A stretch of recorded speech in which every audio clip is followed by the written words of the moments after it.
삼성과 한화 그리고 키움의 탈꼴찌 대작전이라는 제목인데요. 1위와 2위가 확정된 가운데 3위, 5위 싸움만큼 가을 야구 경쟁만큼 또 이제 경쟁 구도가 있죠. 이제 꼴찌 싸움이 될 텐데 꼴찌를 탈출하기 위해서 경쟁하는 거겠죠. 또 당연하게도 꼴찌 하려고 뭐 일부러 지는 팀은 없습니다.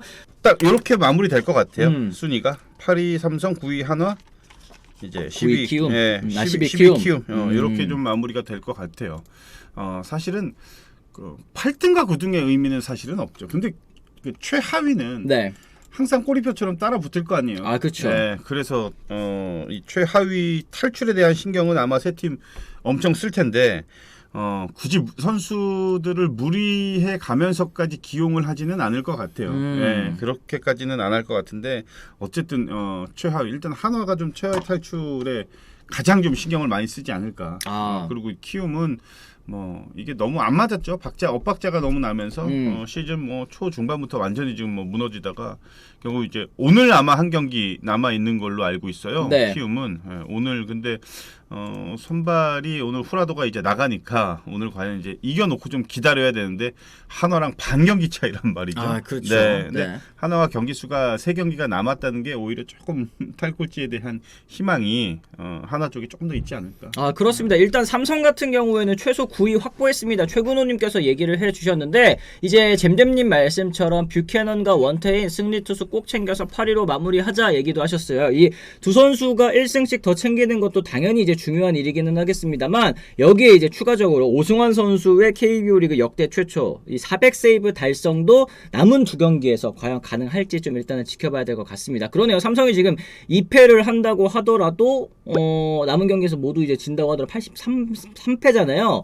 그랬을 때는 뭐 키움과 뭐 동률이라고 하더라도 이거 뭐 뒤집어지기 어려운 그런 상황인 것 같기는 합니다. 한화 탈꼴찌 탈출은 롯데가 결정할 것 같아요. 운명의 대전 3연전 또 롯데갈매기 TV님 말씀을 하셨는데 두 팀 모두 이제 시즌 마무리를 잘 하기 위해서는 물러날 수 없는 그런 이제 경기라고 또 생각이 좀 듭니다.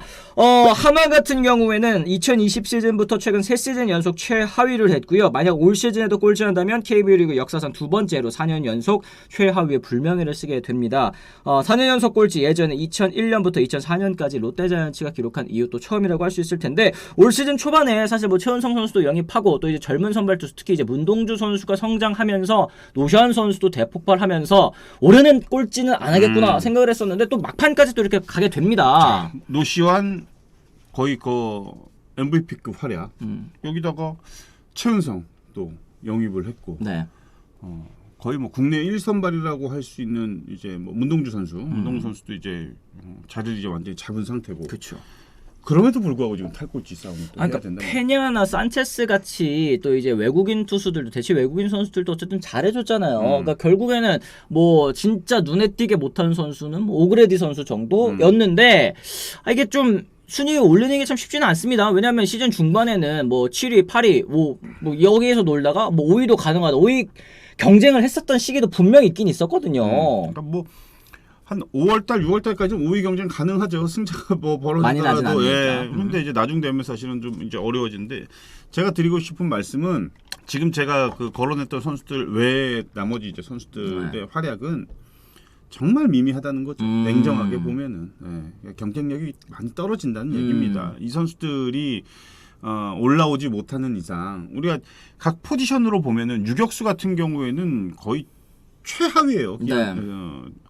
지금 한화는 하주석 선수 빠지죠. 이도윤 선수 뭐 기록 보면은 뭐 그렇게 뛰어나지 않고 2루로 가면 이제 정은원 선수는 그냥 아주 평범한 선수로 지금 완전히 그렇게 굳어져 가고 있어요. 근데 신인 때 너무 좋았기 때문에 정은원 참 기대 많이 하고 앞으로 차기 국가대표 이루수다 이런 평가가 너무 많았는데 그거에 비해서 성장 속도가 너무 없어요 지금. 그러게요. 네. 선수 1루로 가면 뭐 김인환 선수도 있고 뭐 물론 최은성 선수도 있지만 외야 쪽으로 돌아보면 이진영 선수가 그나마 이제 뭐 두 자릿수 없는 기록을 하긴 했지만 나머지 선수들도 뭐 그렇게 그렇죠. 네.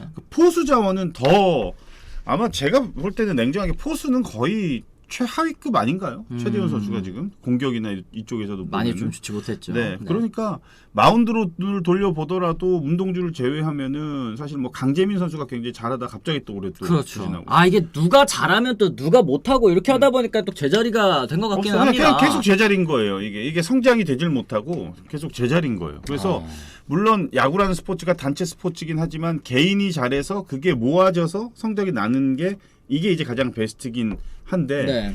제가 볼 때 한화는 팀 성적보다는 개인 성적들을 최대한 좀 끌어올려야 될 것 같아요. 일단 그거부터 생각을 해야 네, 된다는 그래야지 뭐 기량이나 기술들이 올라와야 그 다음에 다음 플랜을 좀 생각을 해볼 텐데 일단 나머지 9개 구단하고 각 포지션에 이름으로 놓고 보고 경쟁을 해보면은 다 떨어지는 선수들이니까 이거 뭐 팀 플레이를 한다고 이게 될 게 아니란 말이죠 지금. 개개인의 기량이 올라와야 뭔가 경쟁력이 있다라는 거를 좀 알았으면 좋겠어. 아 저는 그래도 하나가 좀 답답한 게 이런 걸 좀 누군가가 이렇게 좀 그 방향을 좀 잘 제시를 해주고 프론트가 됐던 현장이 됐던 이게 좀 안타까운 것 같아요 지금.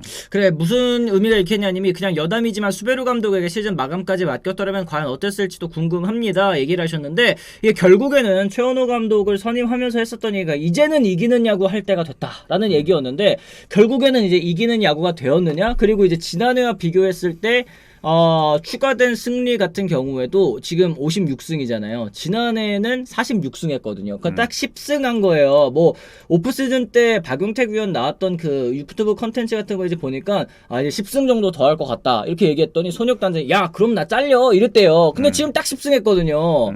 그랬을 때는 과연 이 프론트에서는 올 시즌 거둘 성적이 이것보다는 이상이었다고 판단했다는 뜻 아니겠습니까? 아마 몇 년은 또 더 걸릴 것 같아요 저는. 이게 이제 수장이 바뀌면서 또 다시 어떠한 변화가 다시 또 찾아와요. 그럼 이제 또 바뀌는 거예요. 예, 운영 자체. 이렇게 했더니 안 되네. 그럼 다르게 해볼까? 또 다르게 한 2년 3년 했는데 또 안 돼. 또 바꿔. 다시 계속 제자리인 거예요. 계속 시도는 잠깐 하고 다시 제자리. 또 시도했다가 또 다시 제자리. 이게 이제 계속 반복이 되니까. 한화한테 가을 야구에 대한 희망을 걸어보기가 한화 팬들도 냉정하게 보면은 어려워요. 그러니까 시즌 목표가 뭐냐? 그럼 아까 말한 대로 무슨 뭐 지난 시즌보다 10번 더 이기는 거, 뭐 이런 거는 구체적인 계획이 아니잖아요. 근데 또 반대로 얘기를 하자면은 가능성이 정말 희박한 그런 뭐 희망 고문을 줄 수는 또 없으니까. 네. 근데 지금 제가 볼 때는 선수들이 엄청 정신 차려야 될 것 같아요 지금. 그렇습니다. 언제까지 이렇게 해야 됩니까? 네. 그러니까 한화 같은 경우에는 뭐 매년 내년이 더 기대된다 이런 얘기를 하지만 이렇게 얘기를 들어온 게 벌써 몇 년째인지 모르겠다라는 댓글 제가 아까 위에서 봤었는데 반드시 또 올 시즌 끝나고도 어떤 변화의 또 바람이 불지 좀 지켜봐야 될 것 같고요. 키움 같은 경우는 가장 최근 최하위로 쳐진 게 8구단 체제였던 2011년입니다. 요때는 이제 제가 기억하는 뭐 서울 히어로즈 이랬었던 때로 제가 기억을 해요. 근데 키움은 올 시즌에 참 여러 가지 악재들이 좀 많았었던 것 같습니다. 결국 뭐 안우진 선수도 토미존 수술, 여기에 뭐 이정우 선수도 발목 수술, 그리고 이제 FA 야심차게 영입한 베테랑 선수들이 좀 제 몫을 해주지 못했었고 이런 걸 좀 고려를 해봐야 되겠죠. 이정우 빠지고 안우진 빠지고 원종현도 빠지고 이형정도 중간에 또 빠지고 뭐 지금 계속해서 지금 빠지는 선수들 이게 굉장히 많았죠. 네. 키움은 사실 키움이 참 그런 선수단 관리 부상 관리 이런 거를 정말 잘했던 선수들이었는데 올해는 그 장점을 전혀 살리질 못했어요. 아마 올해 대대적으로 어떠한 그 선수단에 대한 변화보다는 다시 한번 이렇게 좀 돌이켜 볼 수 있는 오히려 저는 좋은 시즌이 될 수 있을 거라고 생각을 합니다. 한번 뭐 숨고르기 하는 그런 시즌이라고 봐야 될 것 같아요. 그러니까 약간 뭐 바꿔야 될 것들은 좀 바꿔야 되고 왜 이렇게 많은 부상이 한꺼번에 찾아왔는지에 대한 고민도 또 해야 될 거고. 요런 게 이제 키움이 다시 내년에 치고 올라갈 수 있는 저는 힘이 될 수 있을 거라고 생각을 해요. 그렇죠. 네. 이제 포스트 이정우에 대한 생각도 또 어느 정도 또 대체자가 또 생겨난 그런 상황이기도 하고 이정우 선수가 나갔을 때 이 젊은 선수들의 또 성장이 얼만큼 이루어지는지도 내년 시즌에 또 중요한 키포인트가 되지 않을까 생각이 좀 듭니다. 그리고 또 드래프트를 또 그동안 계속 꾸준히 좀 잘해오지 않았습니까? 네. 그리고 젊은 선수들도 키움에 가고 싶어하는 이유 여기에서는 자기만 잘하면 또 금방 기회 얻을 수 있고 자기만 잘하면 또 금방 주전 자리를 차지할 수 있는 그런 팀이기 때문에 이런 것들이 또 선수들에겐 굉장히 또 큰 동기부여 아니겠습니까? 또 반대로 보면은 약간의 그 확실한 무슨 뭐 김혜성 선수처럼 확고한 주전이 아닌 선수들은 기회를 주다가 다시 바뀌는 경우들이 좀 많아요. 이게 이제 현장에서 뛰고 있는 선수들의 불만 중에 하나가 바로 이거예요. 근데 이건 구단의 방향성이 그렇잖아요. 젊은 선수들, 새로운 선수들이 2군에서 좋은 평가가 있고 가능성이 있다라고 하면 과감하게 기용을 해요. 네. 이 선수를 기용하려면 또 어느 한 선수가 또 빠져야 돼. 이게 계속 반복이 되다 보니까 조금 기회를 얻는 선수들이 2군에 내려가고 또 2군에서 잘하는 선수들은 또 잘해가지고 다시 기회를 얻고 이 선수들은 기분이 좋겠지만 잠깐 있었던 선수들은 또 내려가 또 내려가 또 내려가 이렇게 되는 네. 그런 게 있는데 그건 이제 키움의 방향성이죠. 근데 결국에 이게 무한 경쟁이 또 되는 거잖아요. 맞아요. 이러면서. 거기서 진짜 확고하게 잘하게 되면은 꾸준하게 기용이 되는 거고 이 선수가 이제 주전 선수로 발돋움이 되는 거고 어쨌든 기회가 아예 없는 게 아니잖아요. 키움은. 그렇죠, 네. 많은 선수들 기회를 줍니다. 일단 기회를 주니까 그 기회를 어떻게 살리느냐.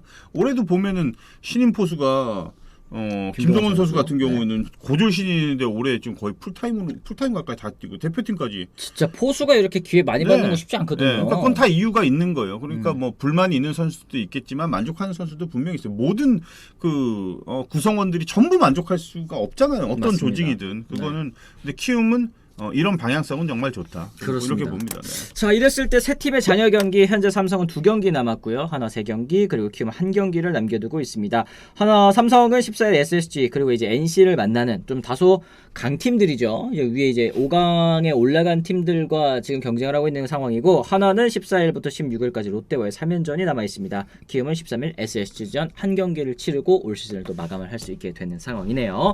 자, 과연 어느 팀이 올 시즌 또 최하위로 또 시즌을 마감하게 될지 저희가 한번 지켜보도록 하겠습니다.